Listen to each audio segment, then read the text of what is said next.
It's full on right now, isn't it? Wasn't that just like a much needed whiff of hope Yes. that we needed? I Yes. went to see Sarah Jones. Do you know her? She's like a Mhm. comedian. One Um, woman show on Broadway. yeah, and she and her and I is it Ida? Ida Rodriguez. Oh Uh, yeah, comedian. yeah, yeah, they were together and they were just both. It was a celebration. It was just a night of celebration. It was great. You did that on Tuesday? Yeah. Hmm. Oh, that's exciting. You were in community with that win. That's huge. Yes. Yes. Was that planned ahead of time just for the purpose of like possibly gathering? No, wait, you know what? Actually, no, it was a Wednesday. It was a Wednesday that It it was was the at the next day, gathering. like Yeah, it was at the confirmed gathering wins. spot. Yeah. Um, and all her characters, it was just so fitting because all the characters were kind of highlighting and celebrating, what's been going on, but also where we need to go from here. It was really inspiring. So, And most of her characters are very New York based. So yes. Mamdani. I mean, that song. Have you heard that song? My name No. is Mamdani. Mamdani. It's like Uh, everywhere from the Bananas Gwen Stefani song. It's hilarious. we But needed this. So, we did. It sort of like renewed our hope in humanity to a certain degree. Because I got to tell you, raising children while the world feels like it's on fire is not an easy feat. How has yeah. it been for you? How are you answering the questions that your children have about, Mommy, is this scary right now? Yeah. Um, well, I've got a teenager that's in the trenches with college applications. And some of the very real ways that we've had to talk about this, like he wanted to go to Oklahoma. And I said, Mm. honey, we can't do Oklahoma, not in these times. And so it's been a very real factor, even in terms of where my son goes to You college. And just shut it down. You're I, like, that I, doesn't feel my good in my soul. body, I just I couldn't do it. I You know, feel you on that. I he feel went, like even though that is, people might say that's a little, that's fine. I feel the same way. It's we have the information that we have to use it. yeah, And I know that we are being asked to have a lot of grace for people on the other side of the aisle, but that grace isn't being reciprocated. And I don't think we can play with our children's lives by saying, "Oh, it'll be great. Nobody's gonna." No, ma'am. We have to trust what is it? What is it Maya Angelou said? Believe them the first time when they tell you who they are. yeah. And that's the part, right? That just really sucks, right? Because in his little heart, he's thinking, well, Ma, I'll be fine. I'll be fine. I'm going to be on the campus. And, so up to now, his little reality, um, hasn't, while the backdrop of chaos, right? They feel the backdrop of it. I don't know that he's fortunately been steeped in it enough to feel like the real blows from what's going on. I mean, they watch me out in these streets, we just recently did some rapid response training at the WOC House for what was going on around the ICE raids. Like I'm very much plugged in because our clients are affected, literally impacted by what's happening, not able to leave their homes kind of thing.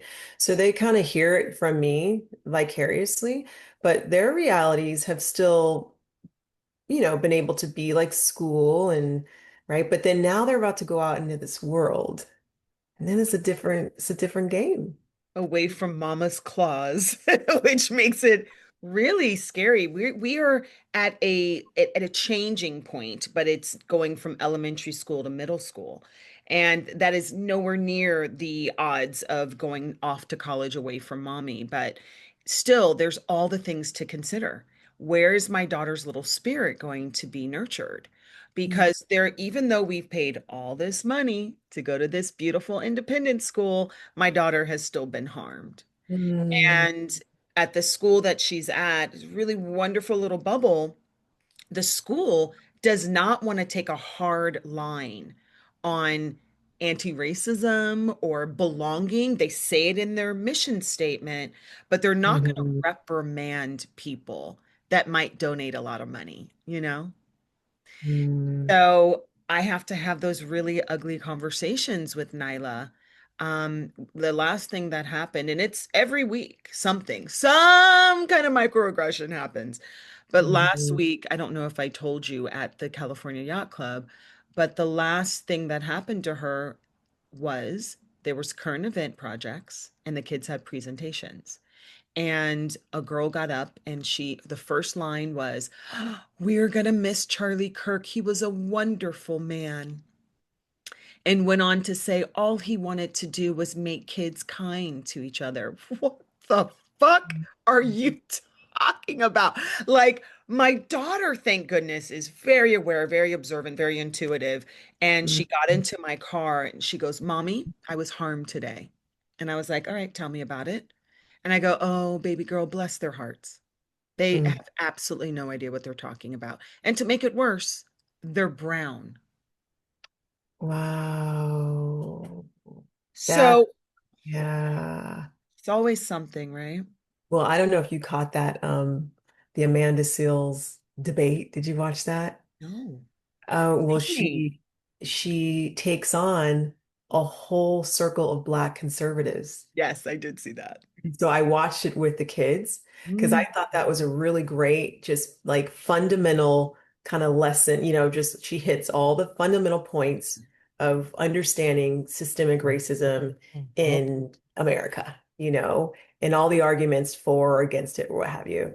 And so, yeah, I thought that that was so shocking to see how where some Black and brown folks stand. Yeah, that's the reality First too. First of all, Amanda is a genius. And I think that she doesn't get enough credit because she's cute and she's been a comedian and she used to be called Amanda Bitchy. And now she's like this political, like, advocate. And I just think she is spot on every single time.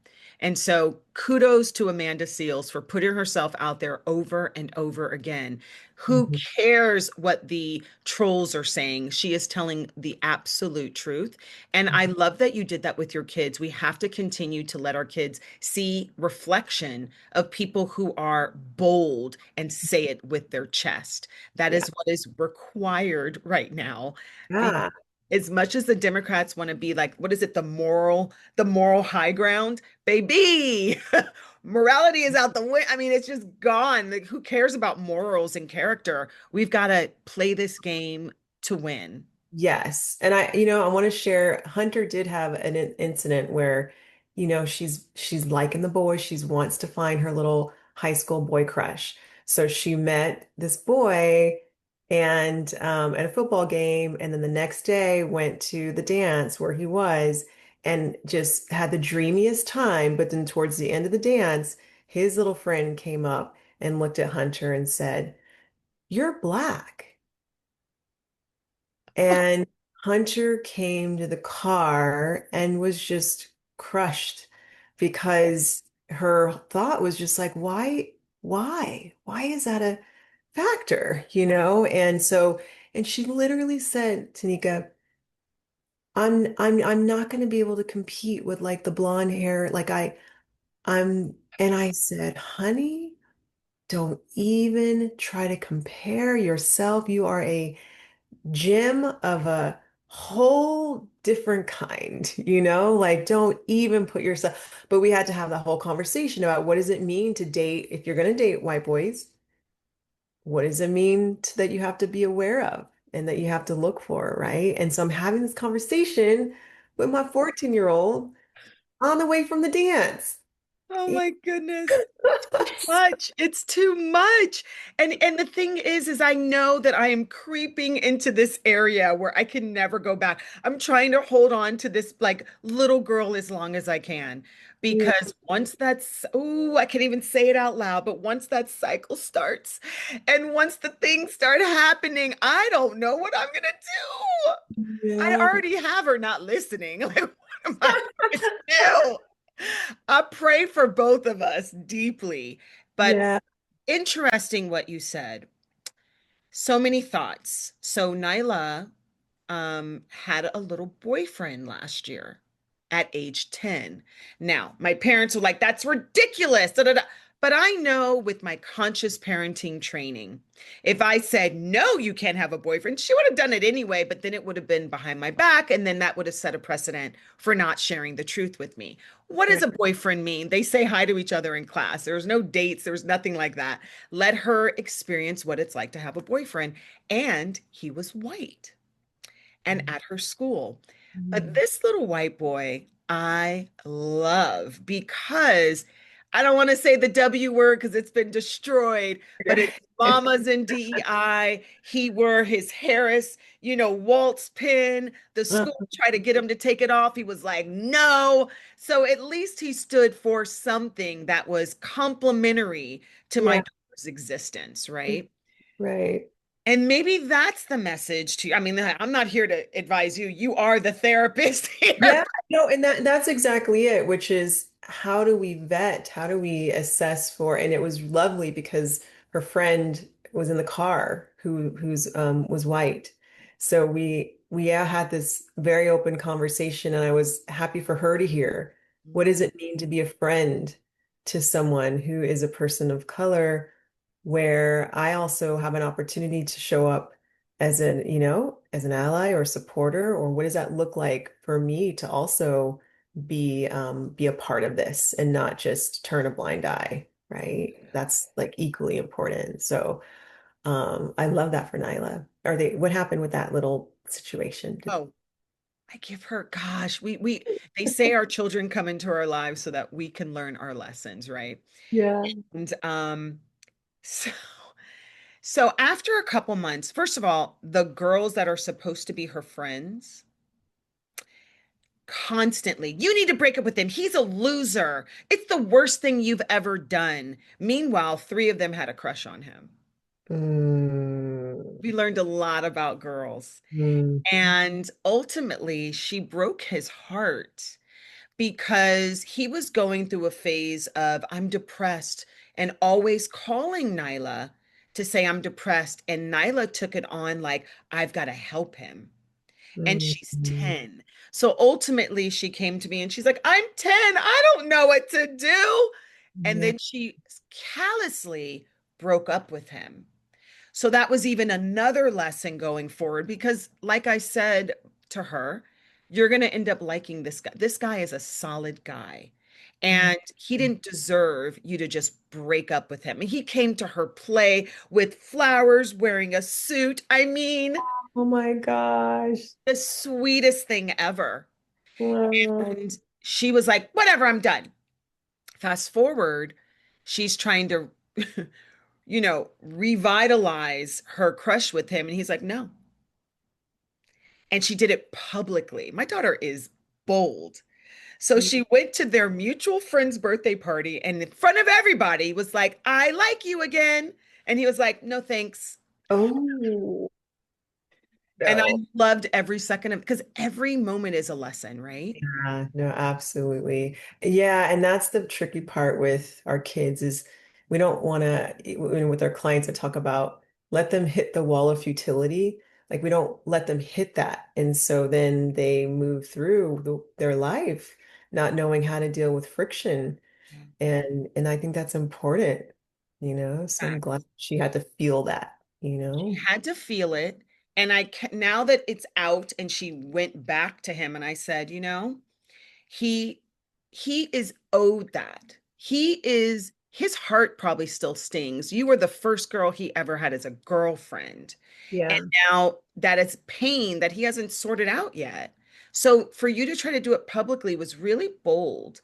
And I Mhm. still support him. I was with his mom last night, but lesson learned that you Mhm. have to protect the heart of something I don't think I ever thought of. Not only your heart, but you have to protect the heart of the person you're dating, even Yeah. when it's to break up with them. Yeah. That's really making me have a thought that's taking me into adult dating, but I won't go there yet. We can stay in the But that's real too, is she's Yeah, learning things at 10 and 11 that are going to carry her over into adult dating, which right. is it's being conscious and it's being loving and it's taking care of somebody. So that's Yeah. where we are, but my heart goes out to Hunter. Like, how do you vet, especially if you're crushing on a white boy in today's age and time? How do you vet whether or not they A, are attracted to women of color or girls of color, B, that they are in an environment, a group of friends that are going to be supportive, and C, that your daughter's heart is going to be taken care of? Like, how do we make sure that those three things are taken care of? I don't know. Yeah. I mean, it's I think something that you learn in like in real time as you kind of move through because I really don't have a concrete. I do know that I always talk to her and we got to teach our girls about trusting the body wisdom. Like, what is your body telling you in this situation? Don't ignore that. And the minute you start making it a routine of overriding that voice. We've had this happen now with a few girlfriends, few boys, few girlfriends, and just not knowing if this person, what's funny? She was telling me about these girls that they don't seem to be real like friends. And she wanted to go on and on about this. And then I listened and then I put on Chris Brown's song. You know that song, One. These Hoes Ain't Loyal.